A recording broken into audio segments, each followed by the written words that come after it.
Hello বন্ধুরা, তো তোমরা কেমন আছো? আশা করছি তোমরা গরমে ভালো নেই। আমারও অবস্থা তাই হয়েছে। তো আজকে দেখো একটা জায়গায় এসেছি, আর জায়গাটা তোমাদের দেখাবো, আর একজনের সাথে দেখাও করাবো তোমাদের। মানে আমার ভিডিওতে দেখাবো, মানে দেখা করাবো ভুল। আহ, আমার ফ্রেন্ড বলতে পারো, আবার বোনও বলতে পারো, যা হোক। তো চলো আসো, দেখা করাই, আসো। এ দেখো, ও আমার হচ্ছে বোনের মতন। ওর মেয়ে আর আমার ছেলে মানে একসঙ্গে ড্যান্স শেখে।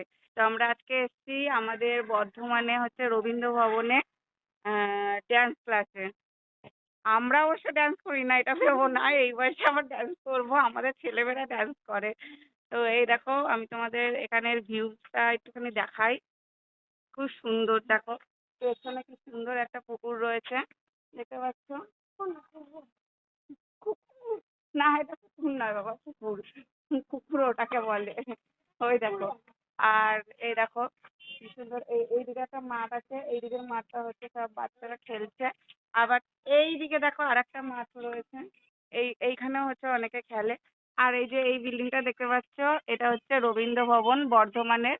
এইখানে হচ্ছে ড্যান্স শেখান, একজন ম্যাম আছেন আর একজন হচ্ছে স্যার আছেন।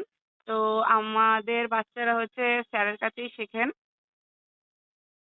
এই দেখো, উপরে একদম লেখা আছে।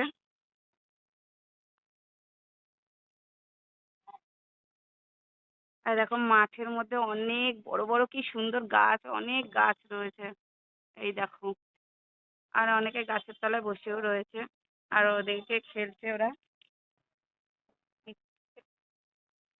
আর এদিকে চলো, এইদিকে মাঠটা একটা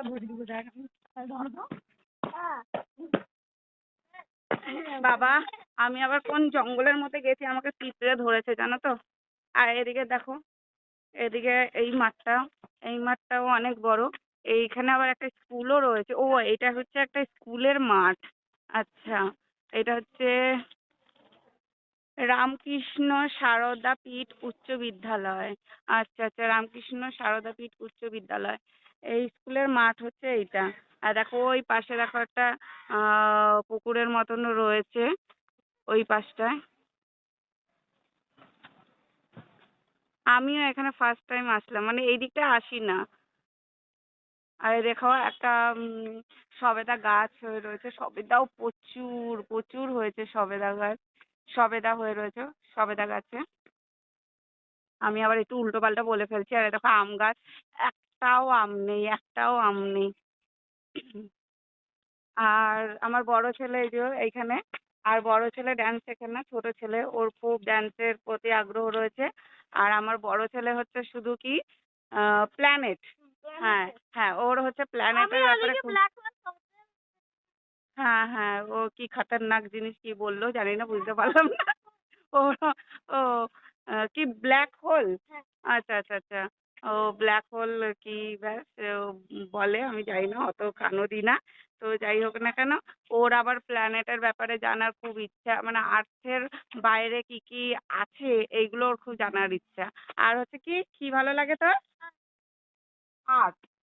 ও, ওর আবার আর্ট ভাল লাগে। আরটি, আর্ট আবার স্পেলিং করে বলছে বাবা। ছেলে অনেক বড় হয়ে গেল।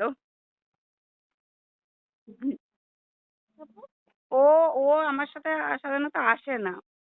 কিন্তু আজকে এসছে যে চলো ভাইয়ের ড্যান্স ক্লাসে আমি একটু যাই, বাড়িতে কি করব, আজ সানডে আছে, তাহলে একটুখানি ভাইয়ের ড্যান্স ক্লাসে একটুখানি যাই।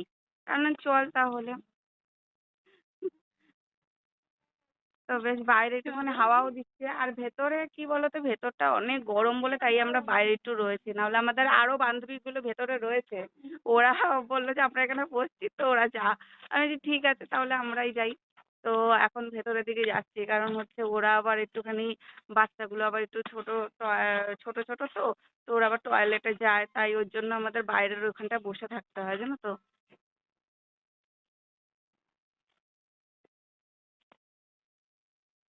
এই দেখো আর একবার তোমাদের দেখাচ্ছি, দেখো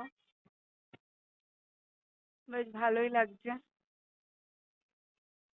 এই যে